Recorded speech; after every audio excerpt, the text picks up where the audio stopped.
Hello everyone and welcome to another episode of the My Greek Island podcast with your hosts George Tsounyas and Maria Petrakou. So, what are we chatting about today? We're discussing an island cluster called the Dodecanese, which is a cluster that we personally love a lot and have visited for 4 years in a row. Yes, and if that doesn't scream obsession, I don't know what does, but next year or whenever you're listening to this, if it's in 2025 or 2026, we are chopping things up, I would say. However, we did want to do a dedicated episode on this cluster before we start deep diving into some more of the islands in the cluster, because we already have some episodes on the cluster of the Dodecanese. So this could either inspire you for next year.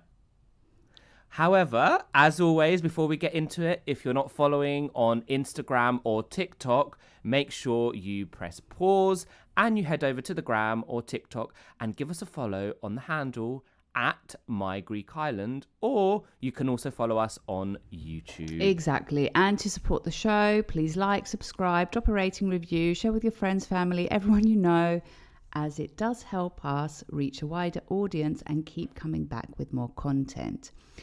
And if you want even more of our eternal gratitude to support the show further, you can sign up to our Patreon, where you can access ad-free episodes, exclusive content, access the closed stories group on Instagram, and more.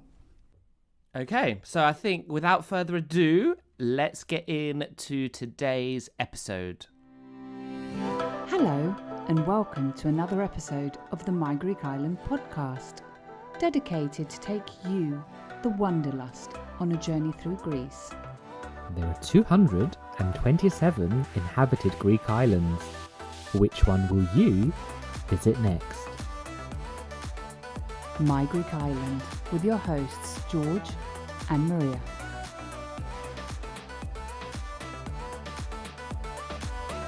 Okay, so we've already alluded to the fact that we love the Dodecanese. Now, what are the Dodecanese? You might be wondering, you might be not, but you're going to be finding out today. So the Dodecanese are a group of islands in the southeastern Aegean, just off the coast of Turkey. Now, Dodecanese literally means 12 islands. So in Greek, Dodeka means 12, and Nisya is island, so Dodecanese, Dodekánisa. And although there is 12 islands, it does include many smaller inhabited and uninhabited islands that belong to the cluster. It's actually so, more than 12 islands, George. Yes, that's what I think. That's what I said. You said although it's 12. Oh, okay, yeah. Oh, yeah. There's many more it's than not 12. It's not just the smaller ones. There are more than 12. Yes, even the more popular or the bigger ones, they're more than 12. Yes, so essentially it's called 12 islands, but there's more than 12. And I was trying to figure out why. I was reading up on the weekend why it's called Dodekánisa when it's actually more than 12. And it was such a complicated story that I couldn't summarize it to add it to the episode. So apologies, everyone. Very convoluted. I mean, on a side note, Dodeka, 12, is also, I mean, My Greek Islanders, if you're listening, and we haven't actually ever really done or talked much about music and pop culture in Greece, but Dodeka is a very, very famous song of a Cypriot singer called Anavisi. So if you want to Google or go on Spotify, type in Anavisi Dodeka, and you could impress any Greeks by knowing that song, because 99.9% of Greeks will know that song, and the percent that don't know it, or the point whatever percent that don't know it, well, I don't know. They've been living under a rock. Anyway, you definitely know it, Maria. I'd be shocked if someone in Greece doesn't know that song, to be honest with you. Yeah, everyone knows it. And it's an old one as well, and it's been played. I think it plays, still plays, and it's a very old song. Very old song. It's a classic. But in terms of the Dodecanese, would you be able, I mean, probably not, considering the story about how there's 12 and what they are. However, could you name at least the 12? Okay, so I'm visualizing a map right now. Rhodes, Chalki, Karpathos, Simi. not sure. Is Castellorizo part of the Castellorizo must be part of the Dodecanese as well. So I'm just gonna add Castellorizo 5. Tylos, Nisiros, Go, Kalimnos, Pserimos. I'm at 10. Yeah. Leros. Wait, I'm not. Sorry, I thought you stopped. There yet. What's that? Yeah. Okay, sorry. Lipsi, Leros, Archius, Marathos, Aspronisi. I'm at 15. Did I say Go? I can't remember now. You've missed 2 at least. Patmos. Yeah. What have I missed? The one where you got locked out of your room Gassos. half naked. I said it at the beginning. Yeah. Oh, no, I did you? didn't. Sorry. I said Rhodes. I was going to say, replay the Karpathos. record, hun. Yeah. Okay, so there's more than 12, yeah, and I'm basically. sure there's smaller ones that I haven't mentioned. Yeah. Nisiros I didn't mention, island... I think, or did I mention Nisiros? I can't remember. You've missed a few, but we'll probably come to them Anyway, later on. I think I did well. Yeah, you did very, very... I mean, you probably have studied this before this episode. So No, I was on the literally spot. thinking of the map. I visualised the map. Okay, fair, I'm now going to open Google and see what I've missed. Yeah, so the region is very highly varied in landscape. So you've got volcanic islands, you've got mountainous terrain, you've got green valleys, you've obviously got gorgeous sandy and pebbly beaches that you've all come to love. Now, the climate is Mediterranean with some islands, and those further south, they enjoy longer summers and are great to visit even in October. So we're talking Rhodes, Karpathos, Kassos. And I think on our Rhodes episode, we said how the climate is quite similar to Cyprus. Isn't that right? It is. So, yeah. So let's have a look at some interesting historic facts about these islands. They are rich in architecture, culture, and traditions. They have a lot of influences from ancient Greece, Byzantine, Venetian, Ottoman, and Italian periods. Many of the islands were actually part of would I pronounce it Durian world in English? Durian, yeah. For example, Rhodes and Goz, where they have ancient cities and temples. You have castles, you have fortresses, you have Venetian architecture.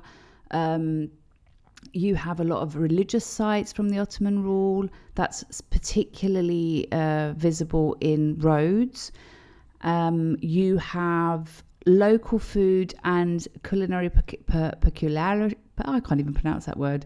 Peculiarities. For example, a lot of influences from Turkish, Italian, etc. And then from 1912 until after World War II, the Dodecanese were actually governed by Italy. That is particularly evident in the island of Leros. And the islands joined modern Greece in 1947 after World War II peace treaties. Yes. So which islands are part of the Dodecanese? So let's look at some of the islands which are part of this cluster in a bit more detail. So the most known and popular, we would say, is Rhodes, which is a very, very popular island. Lots to see, easy to get to, and offers a lot of international flights, as well as domestic, of course. And it caters to many types of travelers. We love a combination on My Greek Island, as you all know. If you don't know, hello, welcome.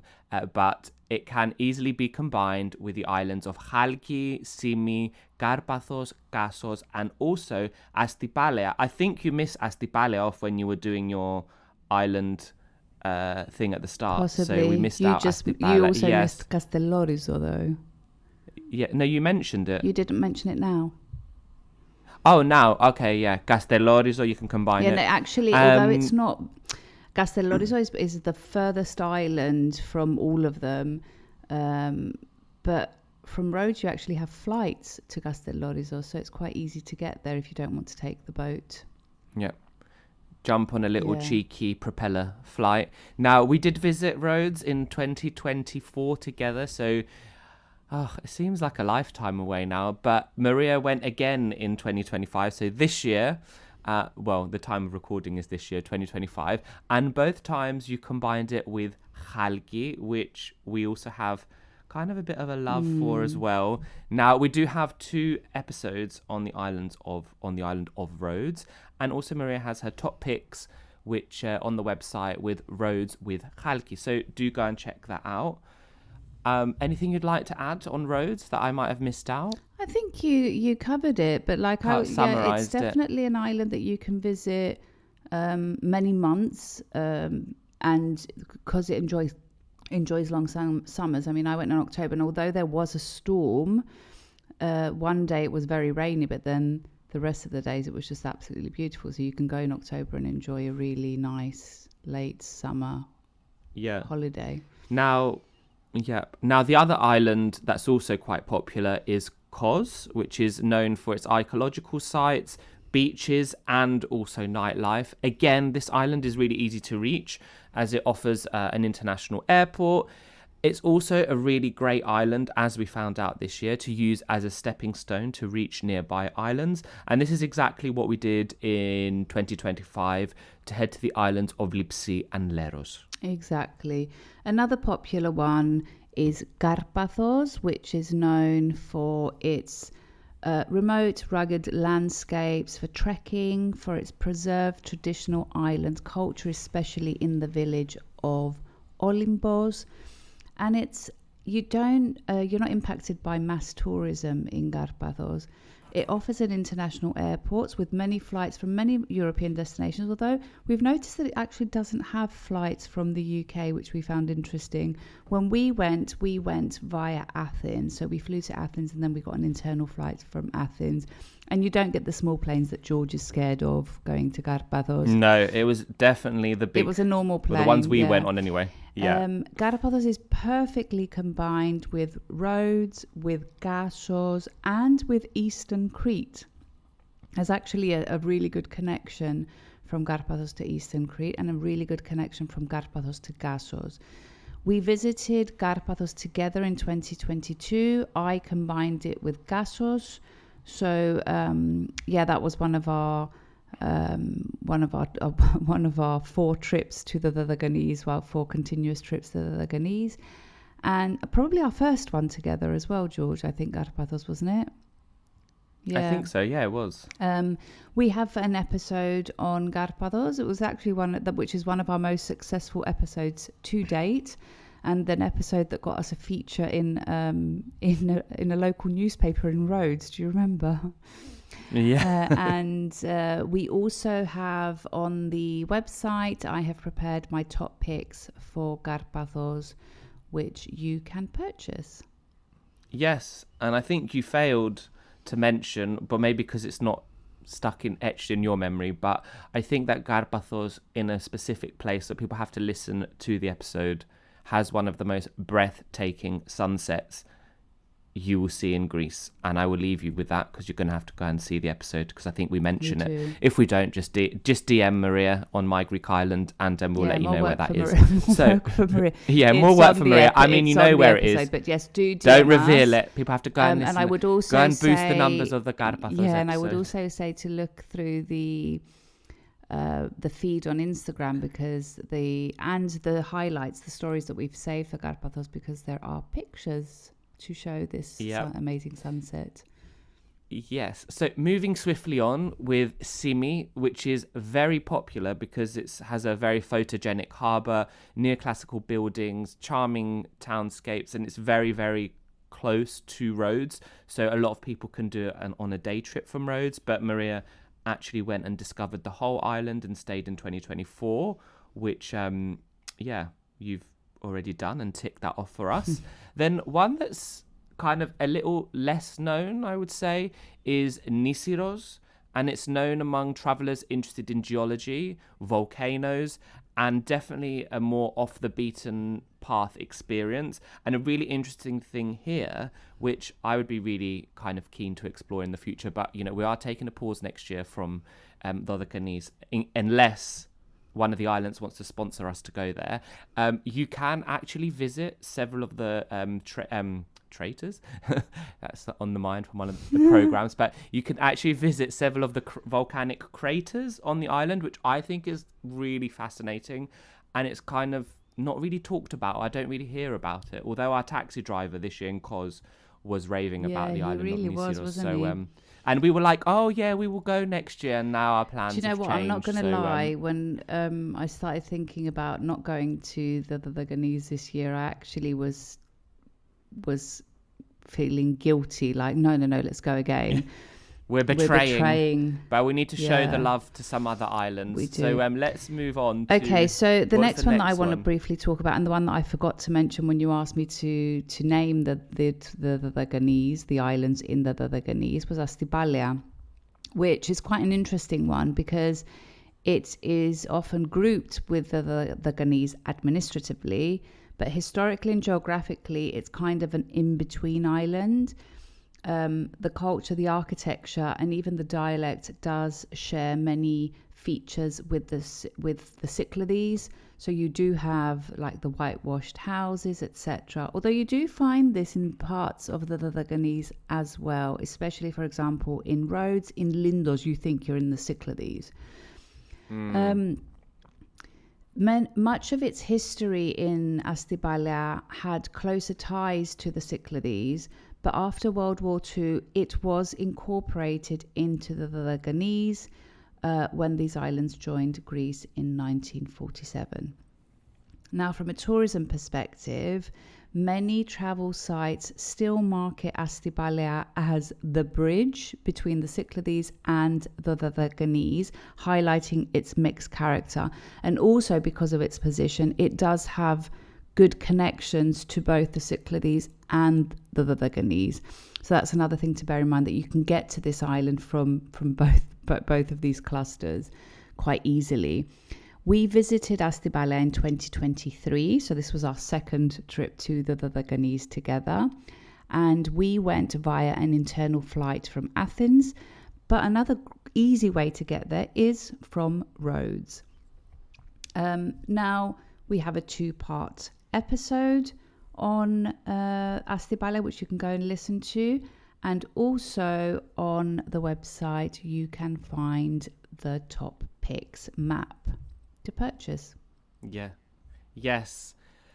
And then some more islands, but last but not least, some that we are going to talk about in future in slightly more detail. So if anyone's listening to this thinking, oh, they haven't given much attention to this, we will be. So these are the islands of Patmos, Maria visited, Kalymnos, I visited, Leros and Lipsi, which we both visited in the summer of 2025. Now, other islands include Tylos, Chalki, Kassos, and Castellorizo. And we also have numerous small islets and uninhabited islands, such as, so ones that are inhabited. We've got Arkious or Arki, Marathos Island. You've got Agathonisi. We've got Telendos, which is just opposite Kalymnos, and we also have Pserimos. So there is an abundance of islands for you to visit. So what's left? What is left? What is left and what's left for us to visit? We've probably left people confused and thinking, oh my God, there's so many islands they've been talking about, like, what the hell? But it just goes to show what options and what diversity there is on the Dodecánese, right? So what is left for us to visit? How many have you done? 3? 4? No, 5. Well, we've done... I'm not going to go through the whole list again because people can be like, right, they really want another list. 5. But I've done about 4... Yeah, 4 or 5. Yeah. No, you've done 5 or 6 actually. Okay. Because you've done Astypalaia, Karpathos, Lipsi, Leros, Kalymnos, Pserimos. So you've done 6. Well, I didn't do Pserimos. I did Telendos. Sorry. So yes, Telendos. Telendos is really, really fascinating because it's just opposite Kalymnos, which I also really liked. But it's just like such a small, cutesy little island. You can obviously go there for the day because the boat is like 10 minutes. But I would probably look to stay there if I went again. But is there any kind of... There's quite a few left for us to visit. There are. I mean, the ones that are on my bucket list, I would like to go to Kalymnos, which you went. Yes. Trying to trace your ancestry. But I would like to go there. And definitely Telendos as well. I also want to go to Pserimos. I really want to go to Tylos, Nisiros, Dealers. and one that we didn't go to when we were in Karpathos, Saria. Oh yes, because it was you had to take. It was a boat trip, Yeah, we wasn't it? didn't plan Right in that the well north. enough, and I wish we had planned it better to have gone. So if Yeah. anyone's hearing us from Karpathos, we're willing to come and explore the islands. Come back. Okay, so we've covered quite a lot, but I think it would be good now to go on to the underrated islands in our point of view. So which islands do we consider? I'm going to start off with this one. So which islands do we consider as underrated and a must visit? So, shall I start? Go ahead. Yeah, I did say I would, but I was going to give you the option. He Okay, said he's going to first go of all, first, and then he asks me if he can go and then first. I was going to be polite. Yes. Anyway, so the first one is Leros, especially for its World War II history and the impact of the Italian rule. And we do have a dedicated episode coming soon. And if it's already out, go and check it out. And the next one is Lipsi, which I have fallen in love with Lipsi. I also was looking, I mean, not that I can afford it, but manifest people. I was looking at imagine buying a property or a plot of land and building there and just having your little slice of usually heaven that's me, people that in looks for Lipsi. property after Yeah, I go but somewhere. I was kind of Imagine looking how much like, you liked it for him to look good. I loved Lipsi, so shout out to this island. It lived up to its expectations. And then the third one that I would say is Galimnos. I think it's very underrated and overlooked, not only in Greece, but also kind of more generally. And I think more so because it has that rustic style of tourism that I think I just basically felt, not that I was around at that time, I was only born in end of the 80s, but I just felt it gave me 80s Greece vibes. Yeah. So like rustic, authentic, and it not pretentious. So I loved it for that. And also for the kind of trace in the family history, but that will be out on the Galimnos episode, so I'm not going to bore you with that. So what Did about you not find Maria? that Lipsi was sort of giving you old Greece vibes as well? No, because Because it was quite a simple island. it was very simple, but I think Galimnos, because it's also much bigger and there is a big population that live on the island. I don't know. I don't know. Lipsi, which I can't imagine being in Lipsi in the winter, whereas in Galimnos, not that I would want to be living on an island in the winter, but I could see how people live there in the winter. Yeah. Whereas I feel like Lipsi, probably a lot of people leave. I know there's people that stay. We did say, though, that we're going to have an episode on Leros. We should probably say there's one coming on Lipsi as well. Yeah. Oh, yes. Yeah. And Lipsi and Yeah. Galimnos. So, And I guess funny story that we first went to Lipsi and then to Leros. And I think day one in Leros, in Lipsi, we stayed at this accommodation option, which we never actually got to meet the owner. We just spoke to him on the phone. And our first day in Leros, we were on a beach, and there's a family next to us, and the guy said, "Excuse me, are you Maria and like George?" And I was like, "What?" oh, yeah. And it was the owner of the house from Lipsi sitting at the beach on the only God. beach. We were the only people on this beach, and they were Yes. like, yeah. Thankfully, I wasn't like, because I really like where we stayed in Lipsi, but one of the things that really annoyed me was, like, it was very quiet, but they had the cockerels that were like in the morning, and I was like, this is really annoying. So luckily I wasn't bitching about that. Like, I found it so... Oh no, it started at like 4 a.m. and I was like, and it was such a peaceful plot of land and a house, and I'm just With like, I the loved it, but figs. without them, yeah, the figs. But anyway, let's... Yeah, so my underrated islands, in addition to the ones that you've mentioned, because I would have also said Leros and Lipsi, I'm going to say Gassos, Okay. which I think it gives. I think you would like it. It definitely gives Lipsi vibes. It's very small, easy to get around.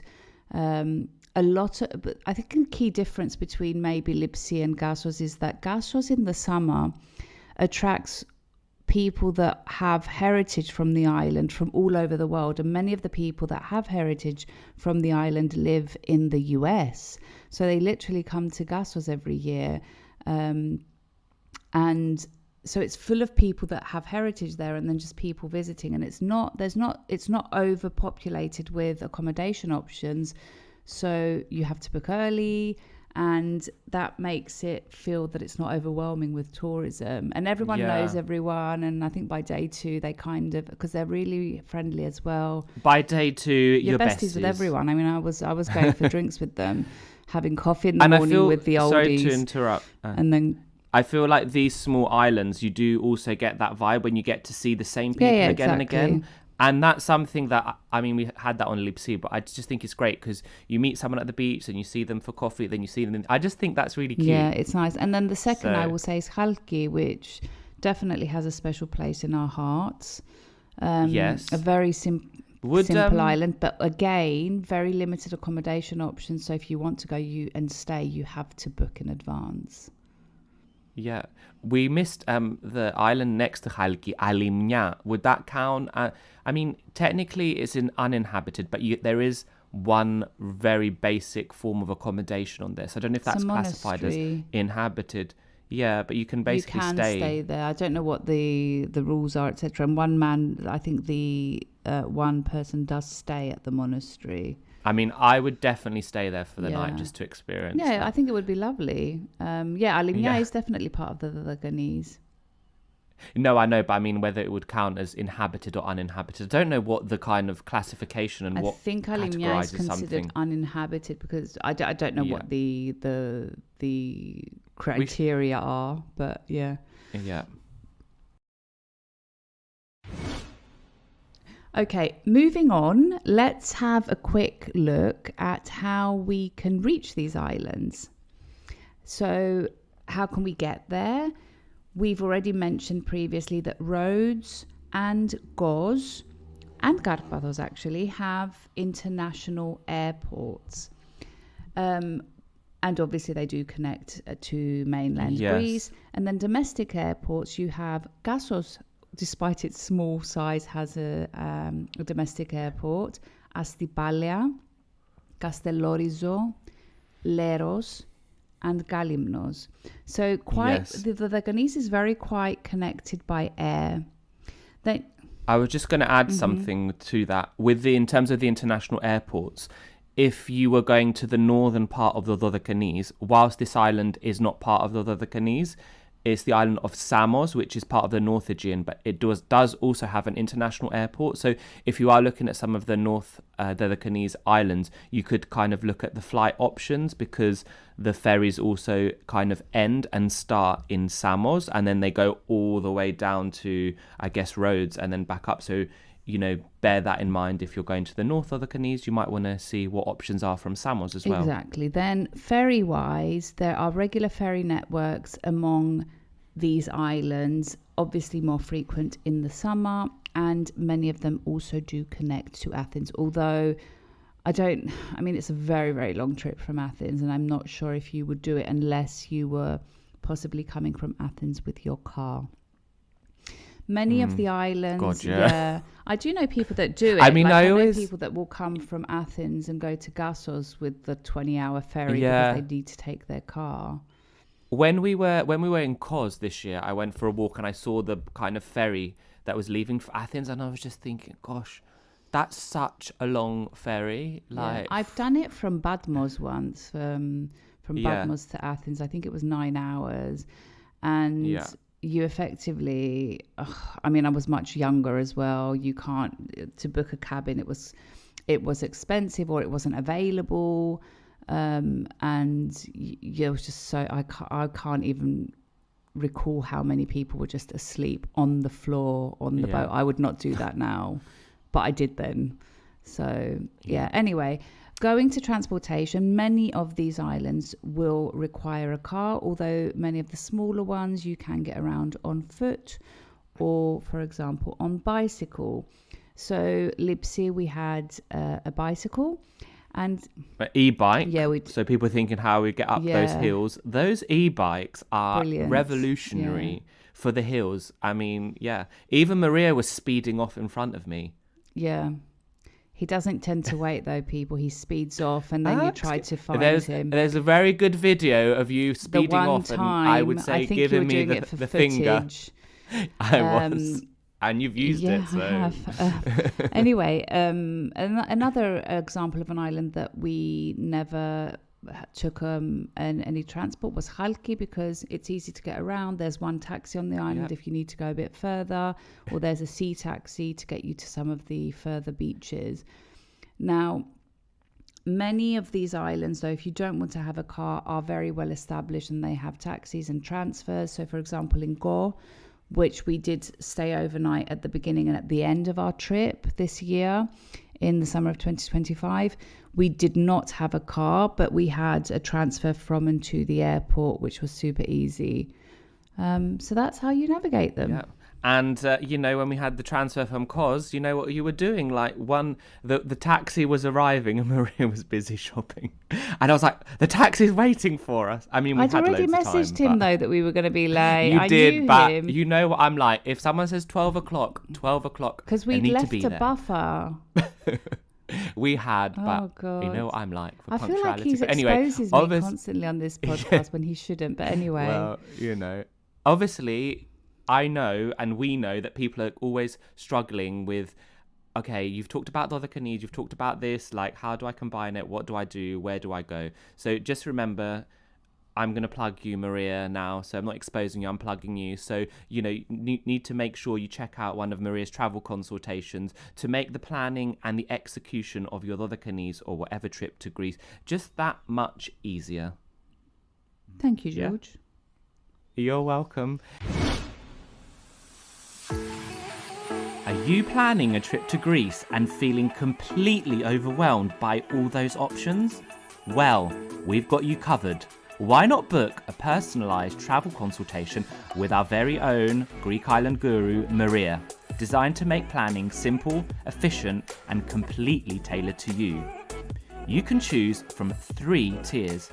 Whether you just want, to pick her brains, need a high-level plan to build your very own trip, or want a fully customised travel itinerary, there's an option to suit your style and budget. And in true Maria style, she has thought of everything, so you can also add follow-up support by email, or even book a second call if you need help finalising those finer details for your trip to Greece. Now to book, head over to the website www.mygreekis.land/book to see the options and get started with your travel consultation with Maria.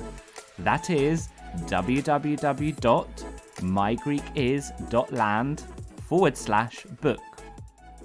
There are 227 inhabited Greek islands. Which one will you visit next? So, anything else to add? Because I think we're coming to wrap up this episode. I think it's time for a Greek phrase. It's a wrap. It is time for a Greek phrase. So, as we do with all our episodes, before we go, we leave you with a Greek word or a phrase for this episode. And today is going to be something related to the word for the cluster of islands and some origins behind it. And if you are thinking what that is, obviously you haven't been paying attention to the whole episode, and that is τα Dodekánησα. So Dodecanese. So Dodeka means 12 and Nisya is islands. So 12 islands, which we all know now, people, there's more than 12, but they're called Dodekánησα. So we've got τα Dodekánησα.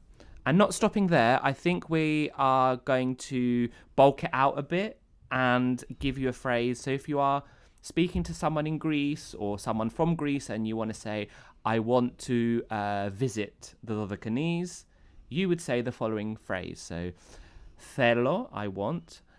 Θέλω να επισκεφτώ τα Δωδεκάνησα. I want to visit the Dodecanese, which is Θέλω να επισκεφτώ τα Δωδεκάνησα. I want to visit the Dodecanese. Maria, do you want to have a go at saying it? Sure. I mean, you don't need to go, you know how to say it. But Θέλω να επισκεφθώ τα Δωδεκάνησα. Yes, and as we said, in reality, there are more than just 12 in this cluster, which are inhabited, and obviously many more that are uninhabited. And if you want to go and find out all of the ones that are part of this cluster, go ahead, do your research, and send Maria a little DM and give her some more work, as she said, about that all amazing and all-encompassing ethereal sunset in Karpathos, which I can't get out of my head. And I I think we need to wrap this up now because he's not going to stop talking, my Greek Islanders, and also giving me more work. So thank you for listening. And we look forward to seeing you, you listening to us on the next episode. Until then, Γεια σας. Γεια σας. Right, my Greek Islanders, this comes to the end of another episode of this podcast. Now you know the drill. If you like this episode, share it to share the love with the My Greek Island community, where everyone is welcome. And don't forget to follow, like, subscribe, and all that jazz. And maybe give us a little rating from wherever you're listening to us from, so you are notified every time a new episode drops. And if you have any suggestions or requests, get in touch. And for those of you visiting Greece, don't forget to tag @MyGreekIsland on Instagram for a future feature. Until then, see you later, or as they say in Greek, Ta leme.